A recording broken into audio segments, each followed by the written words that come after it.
Hey guys, how's it going? Welcome back. In the last video, we talked about what the steps were to get a model created, from high poly creation down to low poly model with high poly details ready to be rigged. And so I wanted to show you some free educational sources that are right here on YouTube that you can check out. And these guys are all phenomenal. So for that high poly creation, model creation, I would highly suggest doing that inside ZBrush because I like ZBrush. No other reason than that.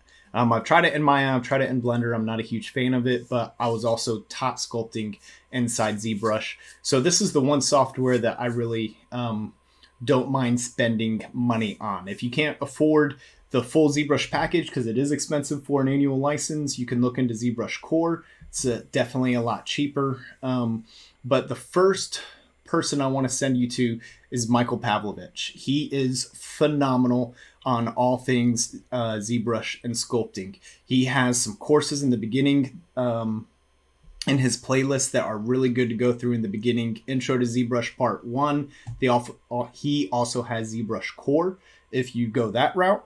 And if you want to look into using a paid program for doing the baking and the painting and the texturing and all that stuff, he's got videos on Substance Painter and Substance Designer, which are two programs that you can use to both create materials and apply materials and do all the baking of your models within those two programs.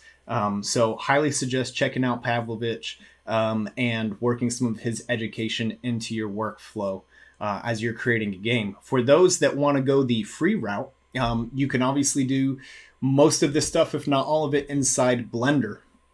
So the rest of my references are going to be for Blender that I send you to. The next two are by Flip Normal. So we made our high poly model. We've got Pavlovich as a great resource for learning how to use ZBrush and sculpting.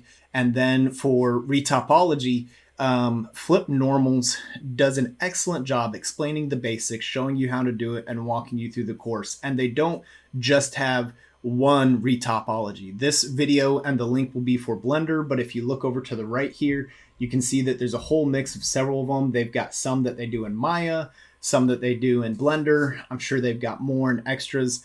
And this is one of those skills that kind of carries throughout whatever program you're using. The concepts are all still the same.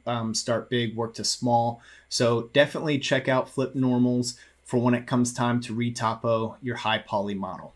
Lastly, or not lastly, second to last, you got the bake. There's this guy called Game Dev Fred. He's down here, and he does a very good job showing you the updates, or as updates come out with Blender, he updates the skill set, or any things that have changed from an older version to a newer version. So you can depend on this guy to kind of give you the most up-to-date information.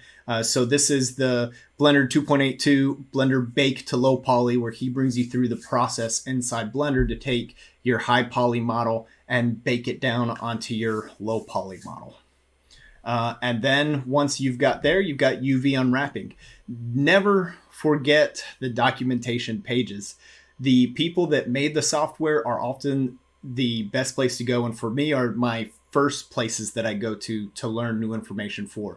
So for Blender, when it comes to the basics of UV unwrapping, you can go straight to the Blender YouTube page. They've got plenty of different tutorials on there that are really good. This link right here is going to be the intro to UV unwrapping if you're trying to teach yourself how to do that. And finally, texturing. I do all my texturing in Substance Painter. So for that, we're going to go all the way back to Michael Pavlovich, and I'm going to point back Substance Painter Quick Start. I cannot really give you good advice on any other programs than Substance Painter because I haven't done it in anything other than creating materials in Substance Designer and then using them in Substance Painter. But okay, that is the walkthrough. That is going to get you to where you have created a model and you're ready to rig it. And then there's a couple final small things that you can do to really set yourself up for being able to make adjustments to this section of your pipeline without having to redo everything. Now I'm going to talk about that in the next video.